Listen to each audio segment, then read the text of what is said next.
So the first pattern that I'm going to do is actually a favorite of mine. It's been our shop's top seller for 2 years. It's called the Blue Pill. I've got some sheets in the back. There's actually some recipe sheets in the back. There's some cards and Palisades Creek pamphlets there too.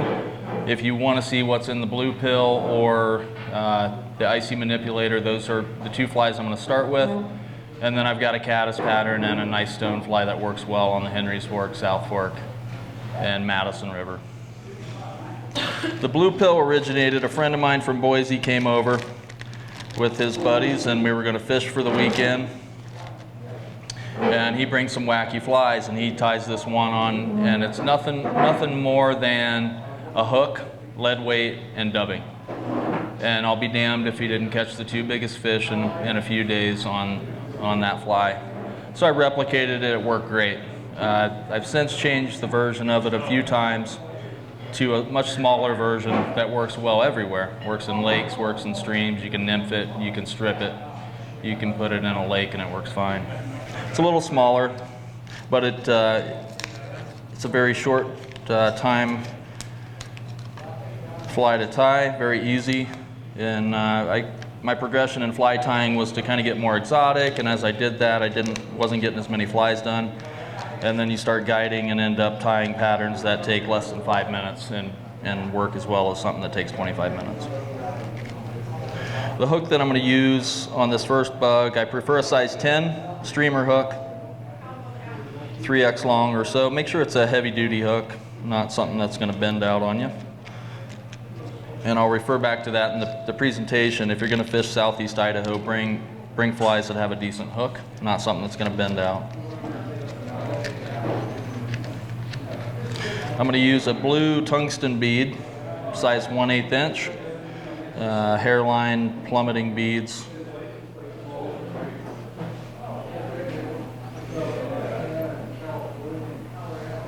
And we'll start there. Look all right. Blue tungsten. The reason it's called the Blue Pill is it's mostly a blue bug. I've got some size 140 black thread. Once again, this is a really fast fly.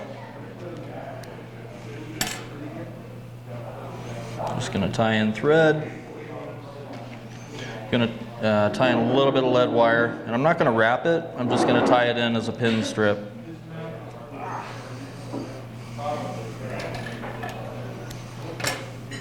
This lead, it says 025. You could use 020 as well. And I'll normally cut off a piece and get, multiple flies out of one piece. Once again, I'm not going to tie it in and wrap it the length of the hook. I'm just going to tie it in, leave a little room behind the bead, and just tie in a little strip of it. Besides the tungsten bead, this little strip of lead adds a lot of weight. The idea behind this fly is to keep it thin. You want it to sink quickly. And then I'm going to use a single piece of marabou, black marabou.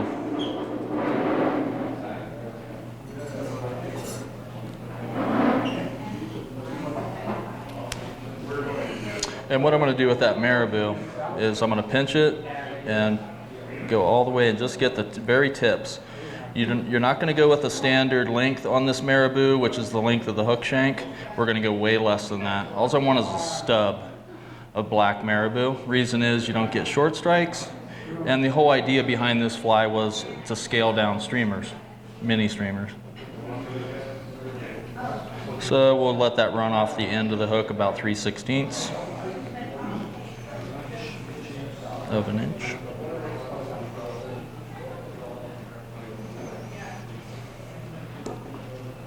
And then snip out the excess marabou. Reason is you've got the lead put in there that will correct the displacement, and then you should have a pretty smooth body there.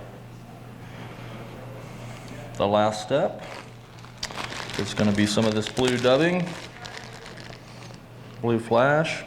I found two different materials in fly tying that catch fish based on the material themselves. You can tie it onto the hook and the fish will eat it. Doesn't need a bead, doesn't need a lot of tail or anything like that. The two materials are this one, which is this Midnight Rainbow Flash, I'm going to use a small amount. I put that right onto the thread. I don't do a dubbing loop. It takes too much time.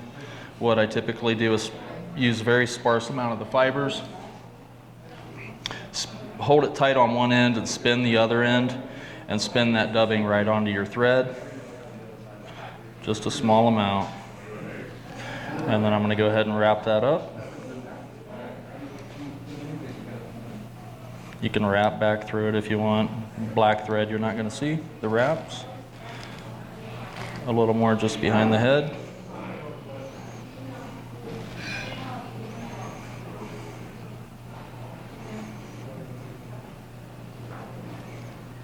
And then do a wet finish.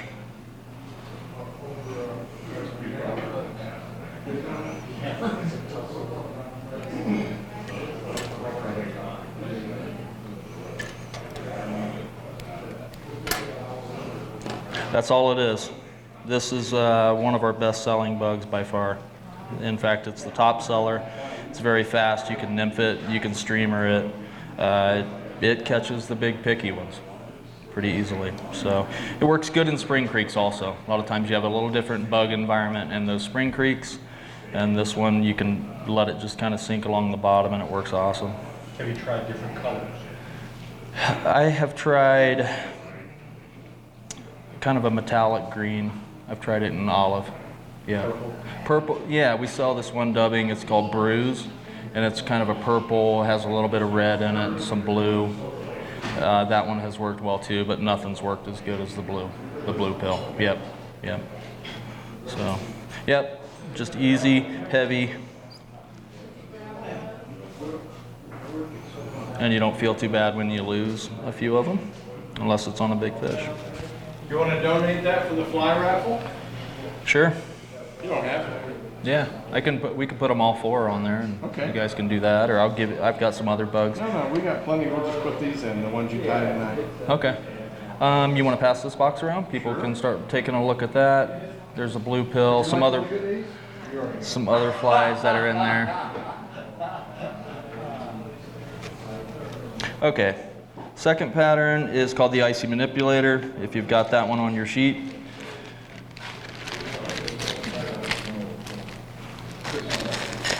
The Icy Manipulator is a little bit bigger. It's in the fly box that's being passed around. It's the pearl streamer with the silver bead. Once again, a simple tie.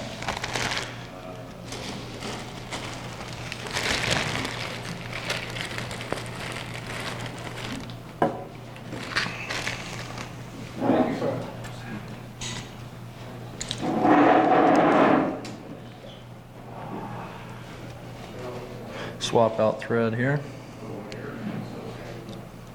For this one, I'm using 210 white Danville.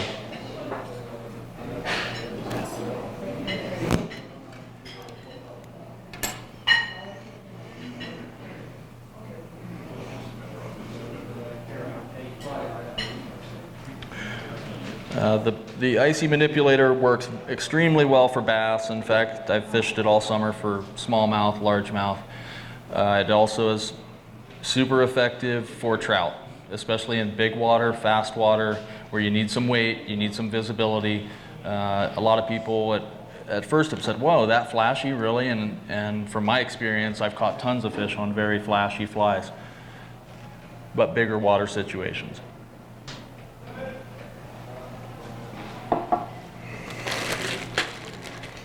The hook that I'm going to use for this one is a Mustad 3906B. It's a 3X heavy hook. It's not light wire, it's not 1X, it's not 2X, it's 3X heavy. And it's 2X long, 2X long, 3X heavy. That's the one I want.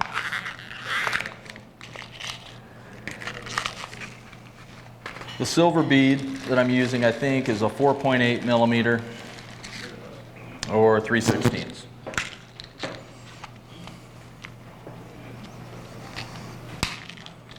Come on.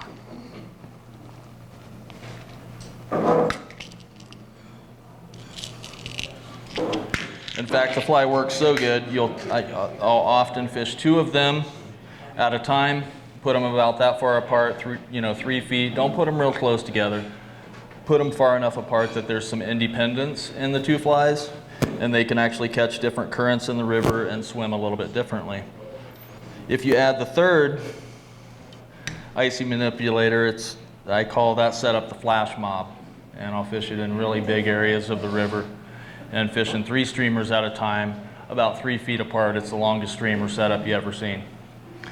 Hits the water pretty hard. All of a sudden there's excitement, there's boils, and all of a sudden fish start coming for them. Okay, so we got a short shank hook on this one.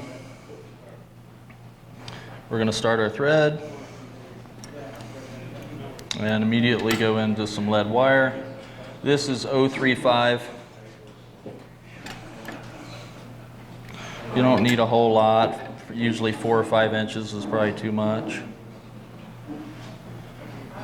And I'll lay that.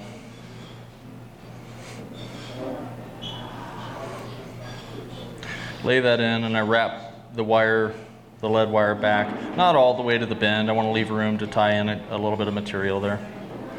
Leave my thread at the back, and then just wrap that lead wire up. Leave a little bit of a gap behind the bead so that you can finish off the fly with some material and a whip finish.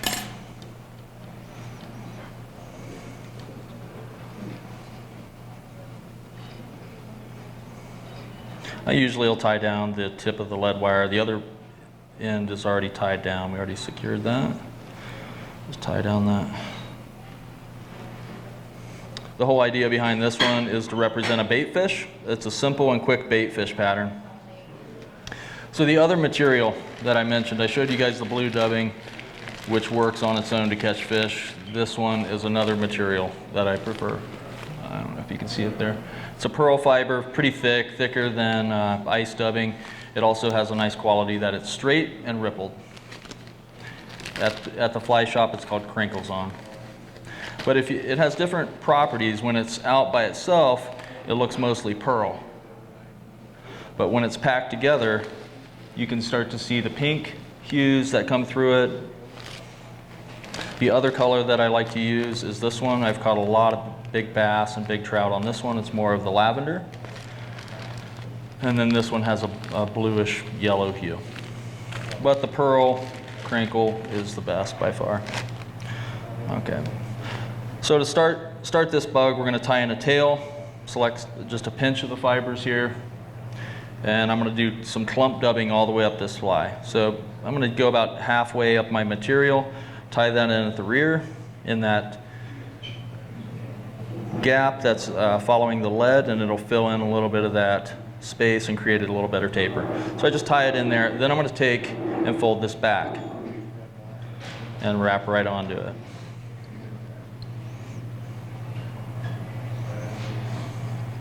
Okay. Then I'm going to take another clump. And you don't necessarily need a big clump, but what you do want to make sure that you do when you apply this stuff, clump dub style, is wrap it around the hook. So I'm not just going to set it all on top and tie it down. What I want are those fibers to be loose enough that they will spread out and do a 360 around the hook.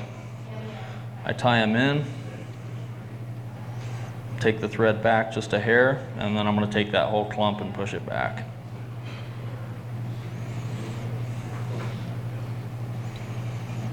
Advance my thread.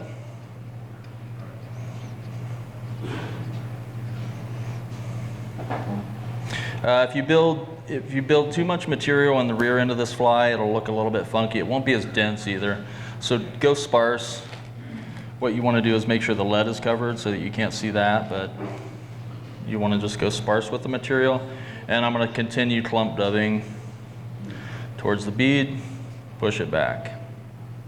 Tie that down, keep going up.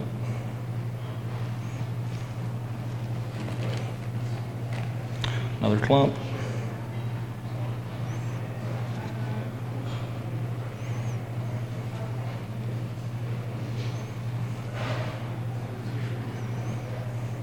A big key for me in fly tying is fly density. I like things to be as dense as they can possibly be, a lot of times without a lot of resistance in your sink rate. Idaho rivers typically are swift. You need to get stuff down quickly. You're trying to get those flies down as fast as you can. It's fast water. There's boulder situations. So density is huge. The other thing I like to do, and I'll show you in the salmon fly pattern, is I like to match the weight of the realistic bugs, especially salmon flies. So the last clump that I'm going to do on this guy is a little bit bigger. I've got my thread right up on the bead. Same technique. Tie it in, make sure it wraps all the way around. Push those fibers back. You can build up a little bit of thread there and it'll naturally push those back as well. And you can recycle this stuff. You end up with a little bit on the table. That's my tail for my next bug. So you're not using a lot of the material. You're not wasting a lot of it. And then a whip finish. Dave, what type of water are you fishing a small and largemouth bass for? The American Falls area below the dam has a prolific smallmouth bass population. Timing is important there. We'll talk about that. But the further you go down the Snake, you've got smallmouth all the way down until you hit the Columbia. They also occupy the lower Salmon River. A lot of the reservoirs in southeast Idaho do not have smallmouth, they have largemouth. So if you're going to reservoirs... Do you do a lot of grass or weeds in those areas? No.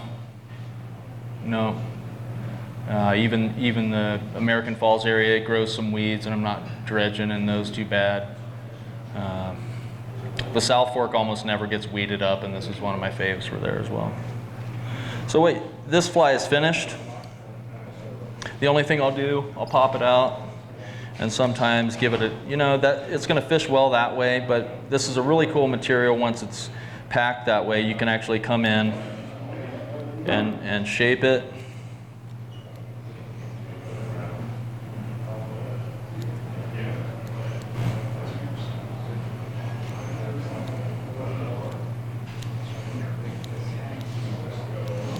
If you want to go smaller, go smaller. That's about the size I'm fishing right there.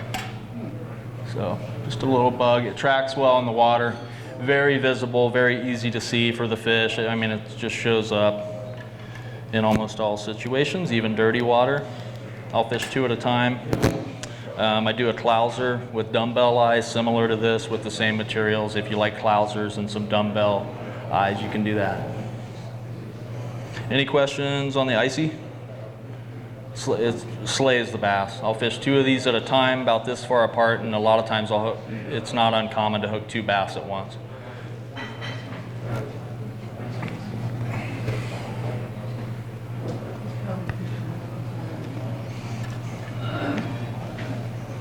Okay, moving right along.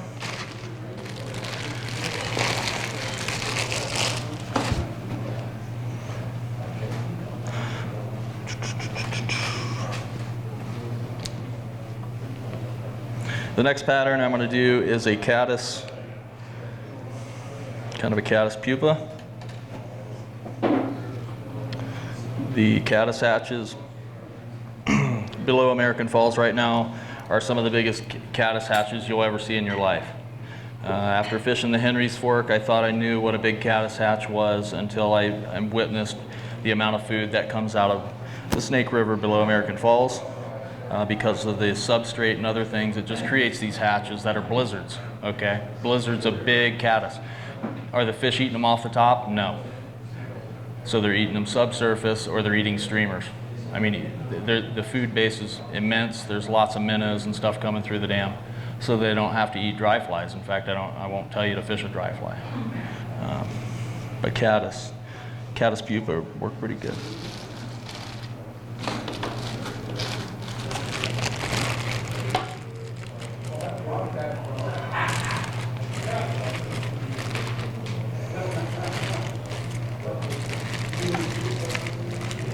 For this fly, the hook type is a basic scud.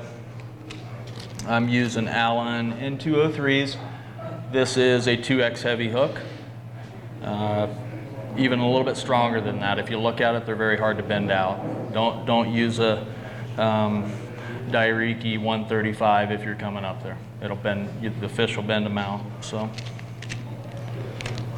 this is a size 10. I'm going to throw a tungsten nymph eyes on there. The size of that is also 1/8 inch. I think you'll notice if you come fish this portion of the snake below Idaho Falls, below American Falls Dam, you'll be able to get away with bigger flies. You don't need to bring 18s and 20s and 22s. Bring 12s and 14s. 14's the smallest that I'll go. And that's when it's kind of picky in the middle of winter. The fish are being a little more selective. I'll use a 14, but a lot of times 12s work just fine.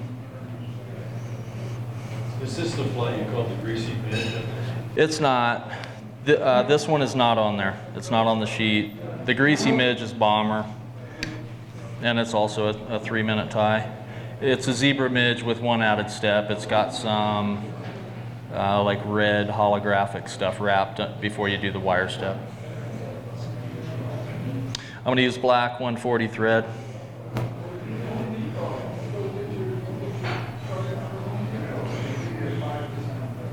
Put down a little bit of a short thread base there. And then I'm going to tie in a piece of this material. It's something new that I've started using. Our fly shop carries it in Pocatello. It's called Scud Skirt. And it has a really unique effect for tying scud patterns or anything else where you want lots of legs or gill structure. I only need about 4 inches of this material. And you can see it has lots of barbs on both sides. What I'm going to do to the tie-in spot is actually snip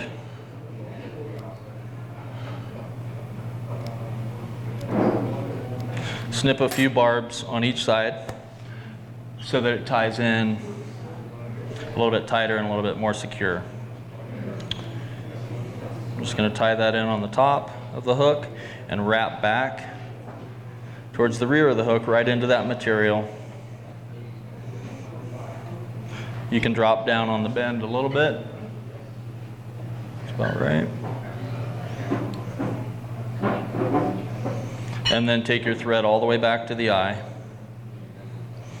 or the bead. Okay, this material is super easy to work with. You just pull it tight. I go underneath and just start wrapping it, and you'll make each successive wrap. They don't have to be touching the last wrap. You can put a little bit of a gap into them. In fact, if you want to mess with the spacing, you'll get some segmentation. And as you wrap, you'll notice a lot of those fibers lay down with the last set.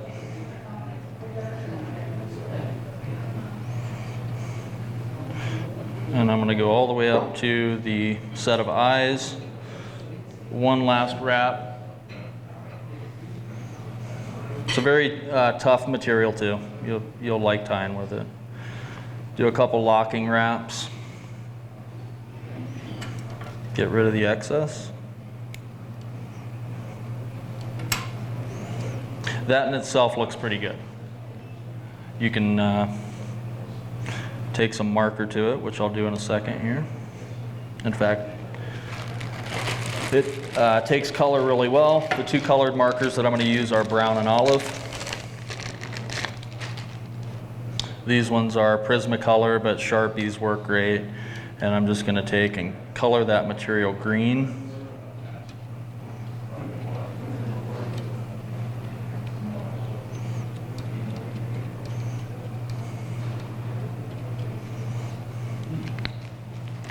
And then I'm going to use the brown marker and just put a stripe down the back of the fly, maybe even drop one of the sides a bit, so I'll try to show you that.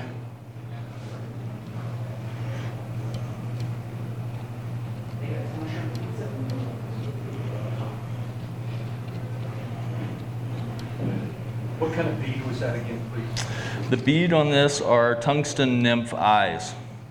Black, this one's black nickel. I prefer the brown. I just ran out of them.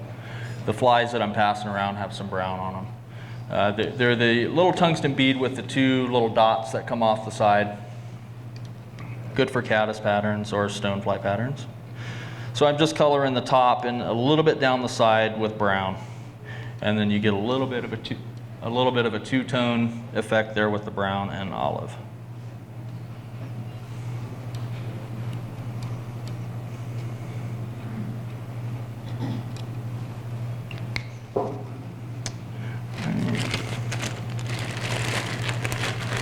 Put a couple horns on the side of it, on each side. Wood duck is the feather that I'm going to use. Wood duck has some nice barring on it. Good for this application here. And I'm going to select, you know, a few fibers out of there. There's probably 6 or 7 fibers for each side.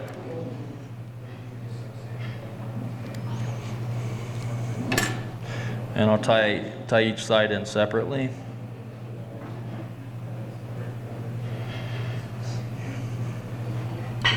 And I'm going to run those fibers back just to the rear of the hook.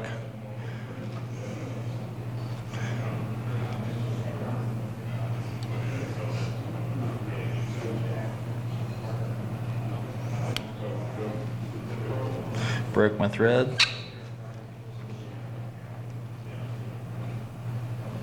You got to do that at least once in a demo to get.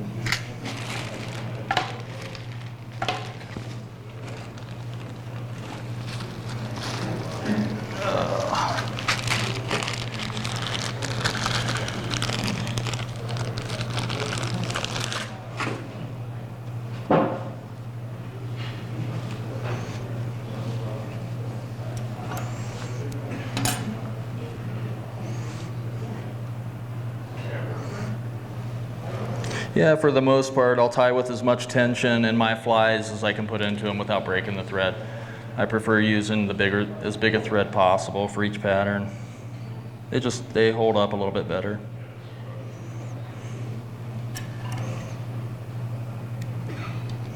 Cut out that extra wood duck, and then do the same thing on the other side.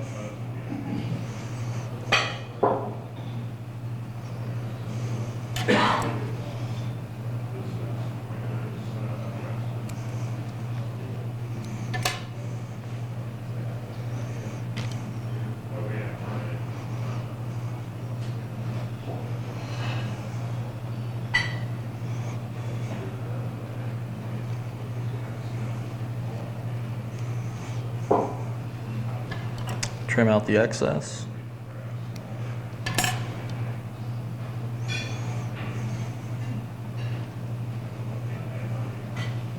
Give it a whip finish.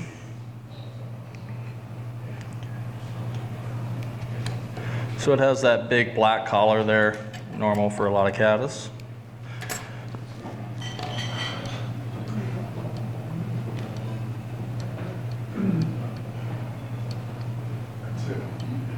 The last step, got one more step here. This one's actually pretty easy. It looks like an intricate pattern, but it's not. The steps are all fairly easy. Once again, the scud skirt's so easy to work with. If you tie a lot of scud patterns, you'll be glad you tried it. Then I'm going to use some UV fly paint orange and put a little bit of a color down its back. Put that in there without shaking.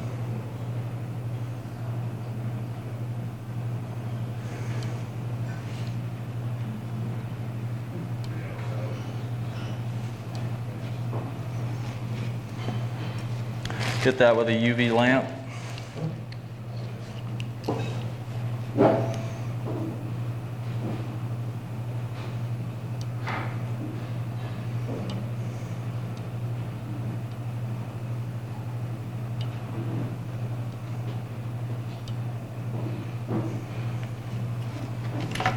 And that's it.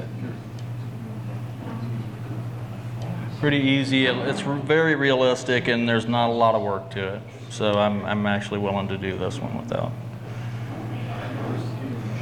Any questions on the caddis?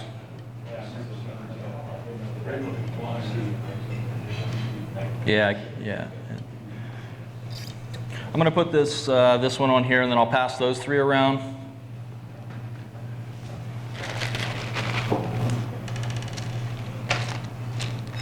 And I got one more pattern, not the easiest. It's a stonefly dry that I've been tying for years and years. One of the very first patterns I wanted to tie for the Henry's Fork. Was sitting up there camping out and had some fly tying materials, and was tying stimulators because they were working pretty good, and started modifying a stimulator and found a version that seems to take fish very well. You don't get a lot of refusals on it. It floats well. Supports nymph droppers. And I call it the Arnold stone.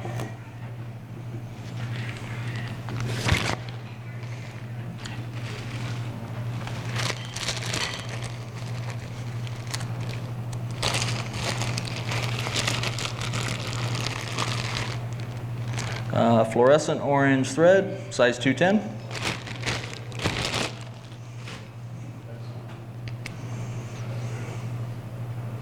How many people have fished the Snake River in Idaho? Not a lot, not a lot.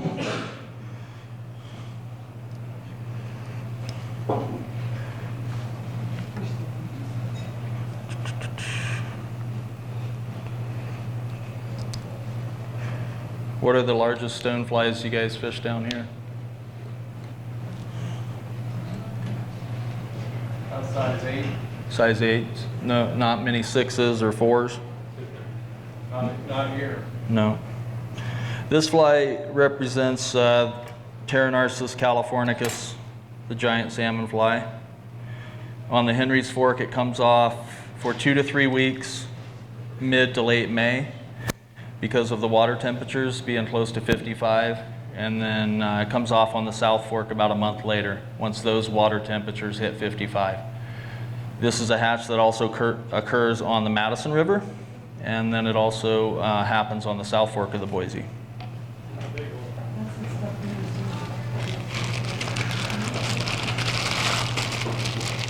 Pretty fun fly to tie, using some of that blue dubbing again. The hook that I'm going to use for this one is a style 270 size 4. It's the natural curved hook. I think the 280 hook has a curve in it, but I don't prefer that hook. It doesn't seem to be as strong. This is basically a streamer hook that has a natural bend in it, 3x long.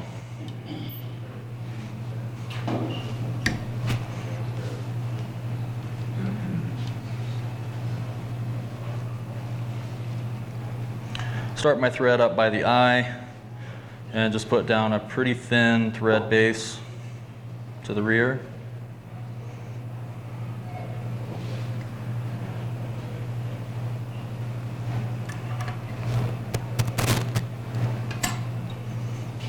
And then I'm going to start out with a tail.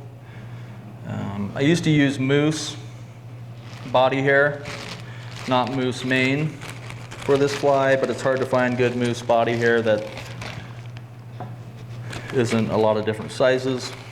So you can even substitute, this is the moose body hair, real thin, flat.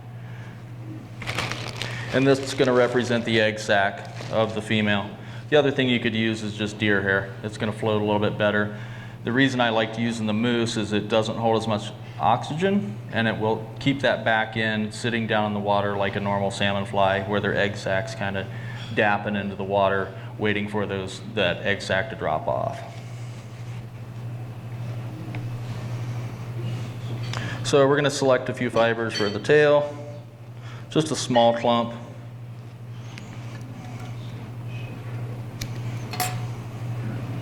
I'll kind of grab the tips and flick out the guard hairs before I put it in the hair stacker.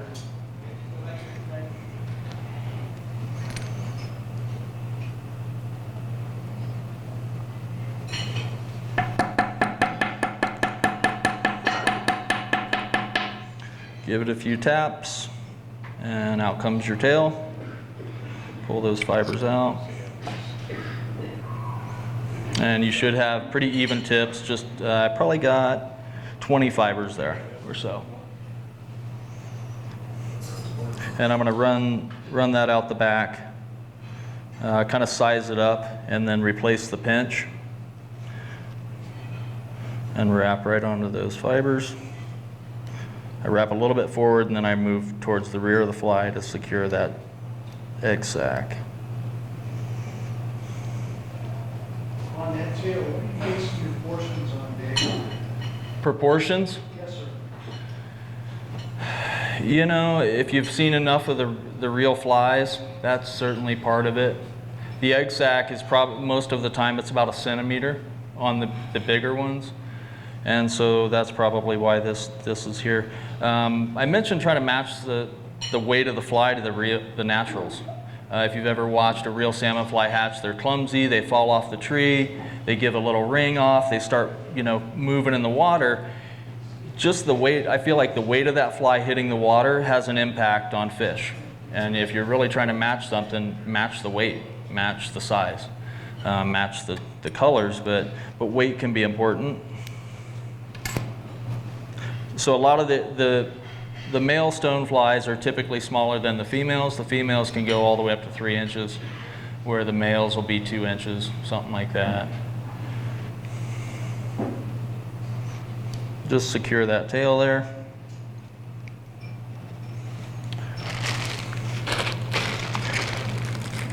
The next material that I'm going to tie in, and this is the underbody that I'm going to tie in next. Most stimulators just use foam or polypro float yarn. I'm going to use a combination of the float yarn. This is light orange, still one of my favorites, even if you're just using this as the body on stimulators. And I'm going to grab probably about 1 foot of it. It's a real fibrous material and it floats really well. That's why I want it as the core. I'm going to tie that in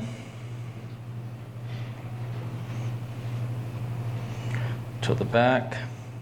And then I'm going to take my thread up 2/3 of the way up the hook.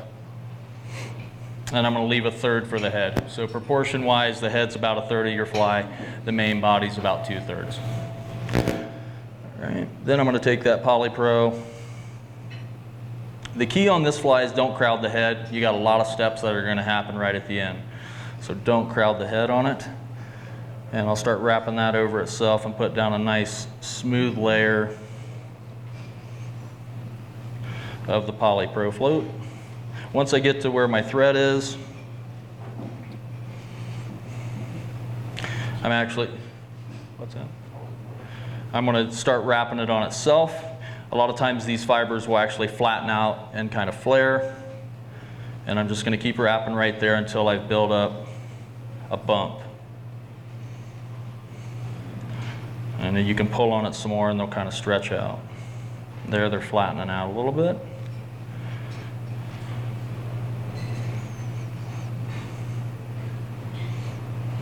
Okay, so I've got about the bump size that I want. Without cutting this material, I'm just going to wrap back into it. I don't know if you guys can see that. And it'll maintain that bump. Trim out the excess. And then return to the rear. So that's the core of our body.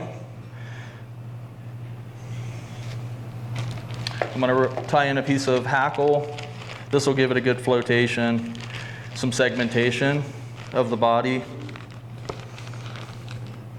and a nice little dark color like legs and parts on the bottom of a stonefly. Nothing fancy here, a piece of brown hackle. It can be pretty big. It doesn't have to be size 16, 18, 20 stuff. It can actually be 10, 12. So you get a chance to use some of your larger hackle feathers. Just going to tie that in the tip of the feather and leave it back there. Okay, then we're going to dub the body. I use 2 different dubbings, and this is what creates kind of a cool effect on this fly, and I feel like is the reason why the fish don't refuse it. very often.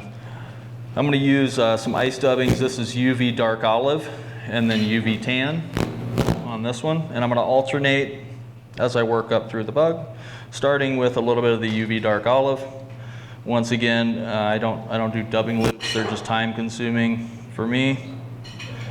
What I try to do is keep those fibers sparse so that they actually wrap onto your thread fairly easily.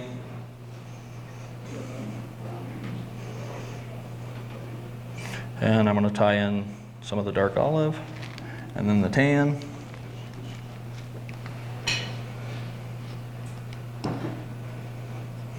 One thing I've kind of enjoyed in fly tying is a color gradation as you work up through the body. A lot of times we use a monocolor to create a body, but I like changing the color as I move through it. A little bit more like the naturals. So a band of tan. Usually I'll do the band of tan a little bit larger than the dark olive.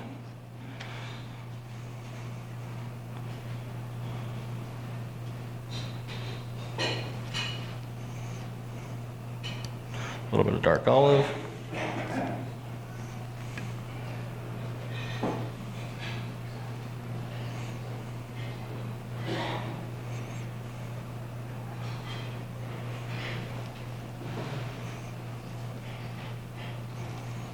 A little more tan, didn't get quite enough there.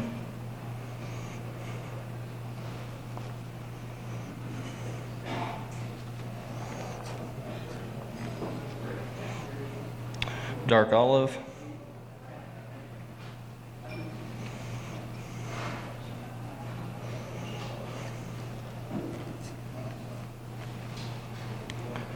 Tan.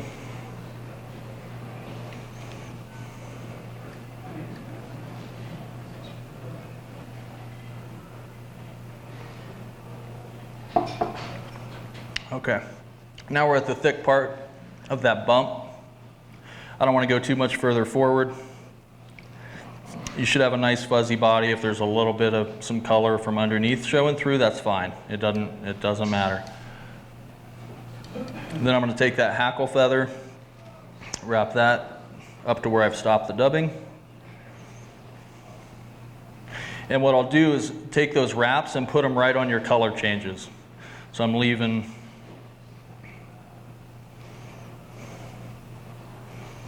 anytime there's a color change, that's where I drop the wrap.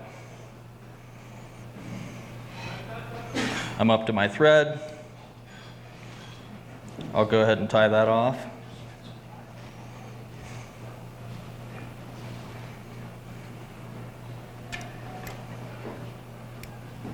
Snip that out, and there's my body on that. Right. Okay, the next thing we're going to work on is the wing.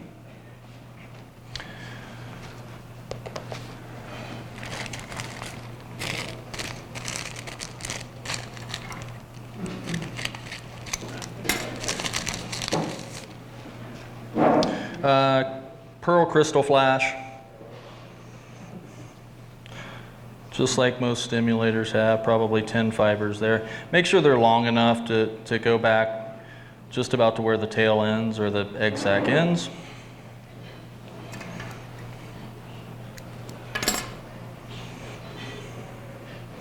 I'll take and lay those fibers right on top, tie them down.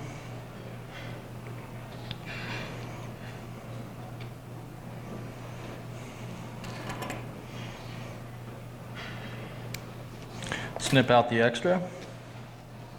And then I'm going to do another layer, not of crystal flash, but the next layer is actually going to be CDC. This is a medium dun. You can use dark dun. The key is to have CDC that's long enough to be about the same length as your crystal flash.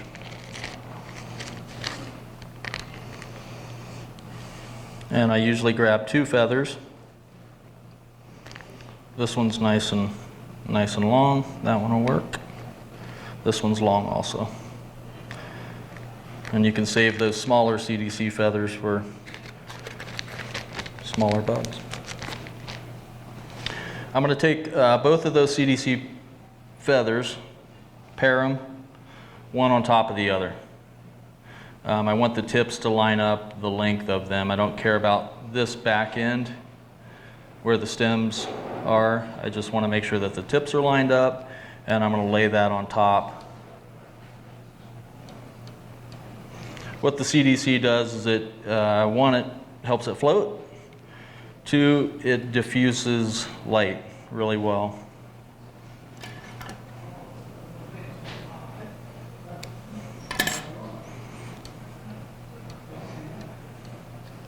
I've gotten to this point before and fished this fly, and it works pretty good too. All right.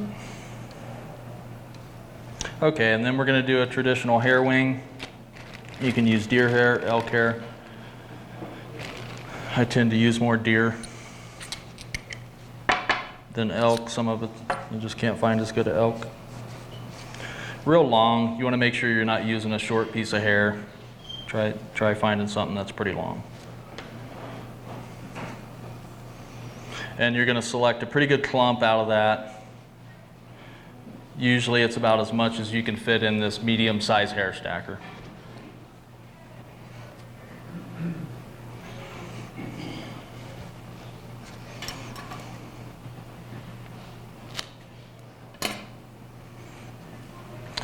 Do the same trick with the guard hairs.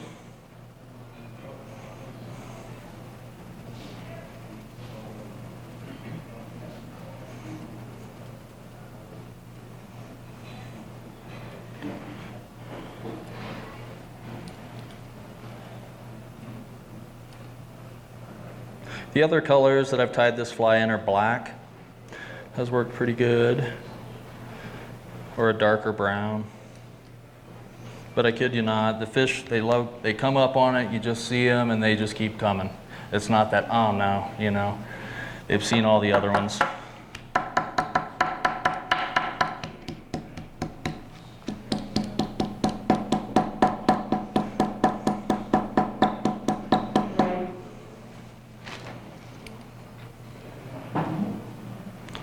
Pull that hair out of there.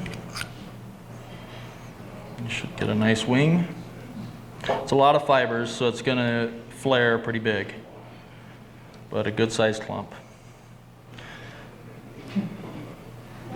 Just going to measure that back so that the tips of the hair are essentially where the back of the egg sac is. And make sure you tie these on top. This is one of the toughest parts of the flies. You've got your fibers, it all looks good. Make sure that you're keeping those fibers on top of the fly, so when you replace the pinch here, you're going to keep them on the top as well.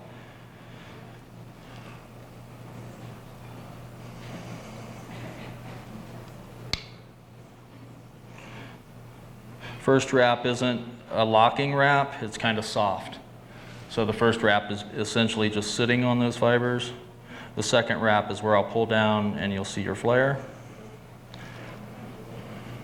And then I'm going to wrap towards the eye, almost to the eye, and then back.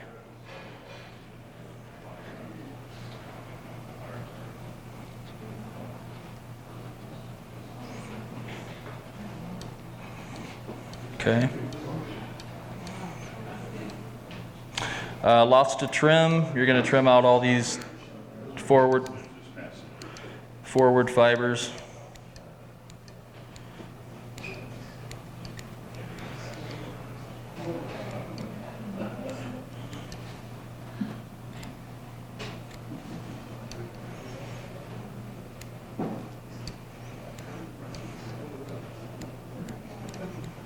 Okay, you don't have to shave them down to nothing. You can leave some stubs there. In fact, that's going to help give you a little bit of taper.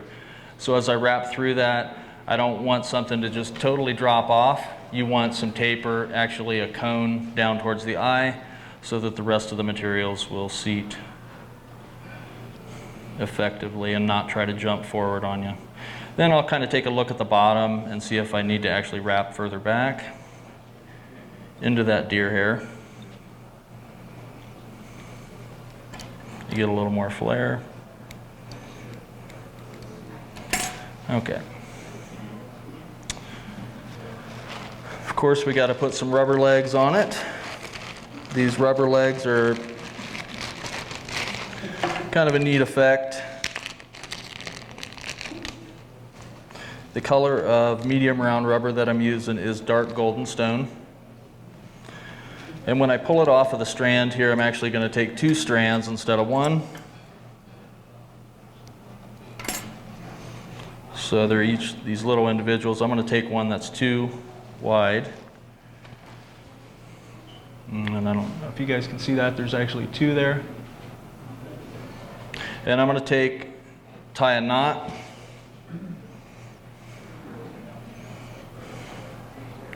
Leave about 1/4 of an inch. This one's a little bit longer. Leave about 1/4 of an inch sticking out. And then cut off about 2 inches. That's going to be my first set of legs.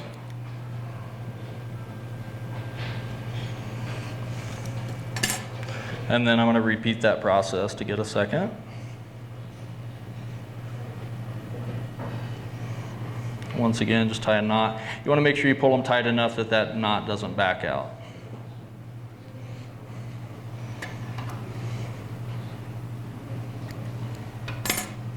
All right, so you can see it's got a little bend in it. It's going to give a good action. Look like a real stone fly kind of escaping the water.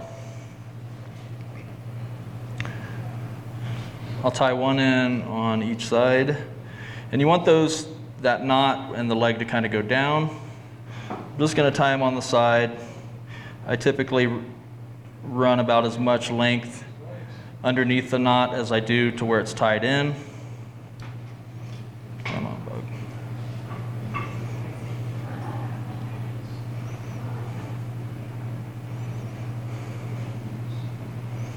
You get a little adjustment there, but it should form a pretty nice V coming off of the tie-in point.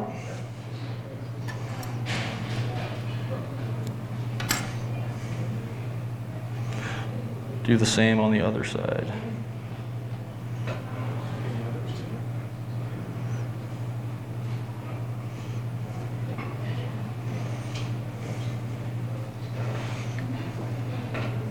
Okay, so we've got our legs tied in.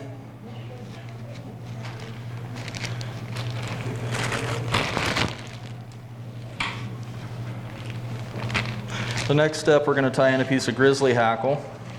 Once again, you can use a little bit larger sizes to use up part of the neck that you don't normally pick on.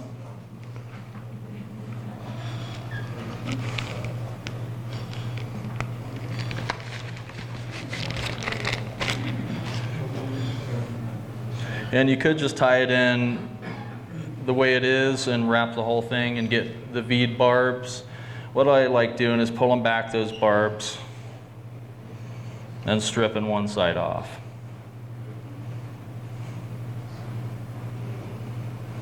So that they will stand up straight when the feather's wrapped.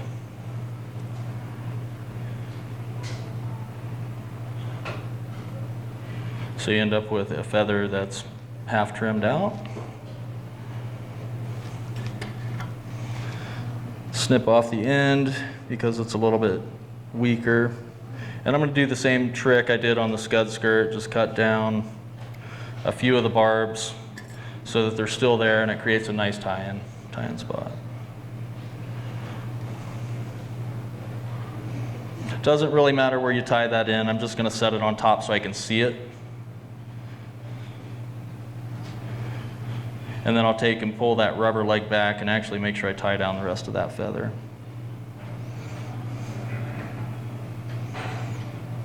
Tie to the eye. If you need to build up any of your taper, at this point is the time to do it so that you don't get your thread trying to jump off. Just build up a little bit of taper there. Watch out for the legs. Go behind them.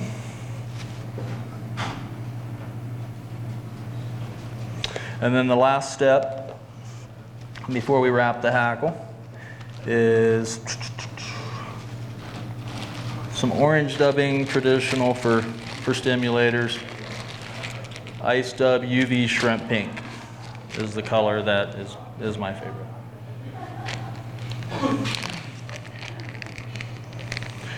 Usually I don't I won't be able to dub the whole thing at once. I'll have to do a couple different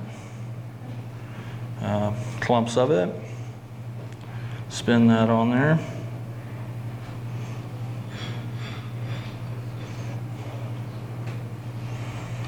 And then I'll start wrapping that stuff. You want to make sure your first couple wraps you get the dubbing to cover your thread work in the back of the thorax.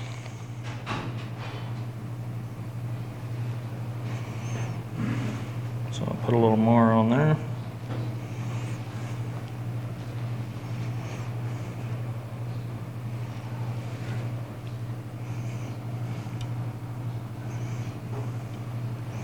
And then I'm going to pull that front leg out of the way and start wrapping in front of them. A little more of the dubbing.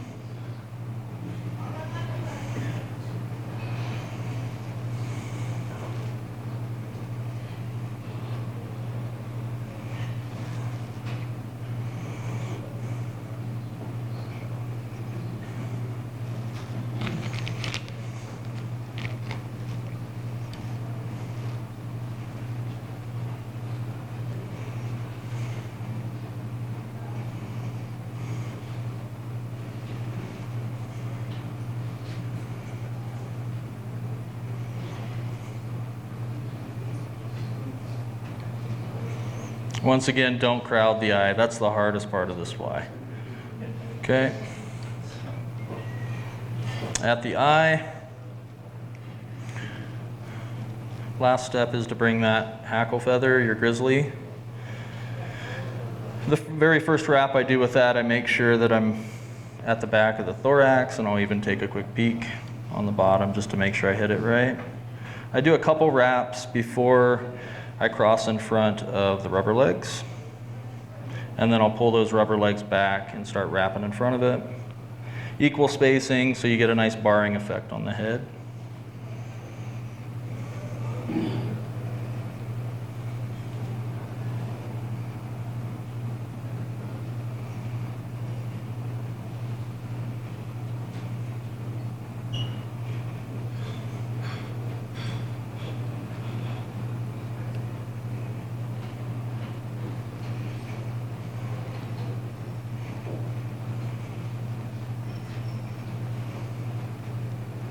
And once I'm at the eye, I like to lift that feather up in front of me, drop a couple securing wraps there.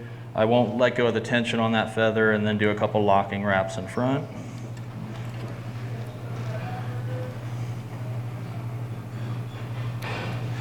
Snip out that extra hackle there, and whip finish.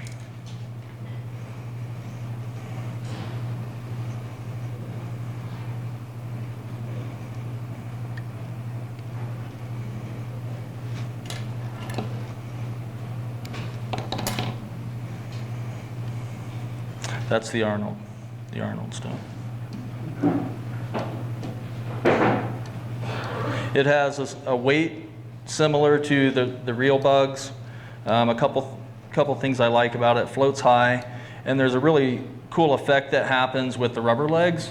As they get water pushing against them and resistance, every now and then you actually see a leg lift out of the water and go blip and advance forward. Like the water pushes them back far enough until they spring out and then go and kind of flop forward. Another cool thing you can do, take those legs and in the front portion of the knot,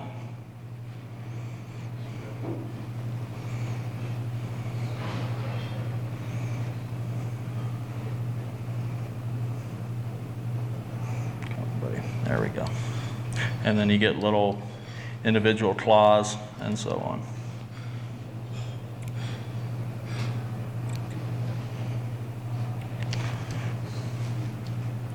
If you want it to ride a little bit flatter, you can turn it over and snip a flat layer of those barbs out. It exposes the belly of the fly a little bit more, that color that's in there. And then when that fly lands, it'll actually orient itself a little bit flatter, a little bit easier. Not the quickest fly, but certainly one of the best stone flies that's out there. So.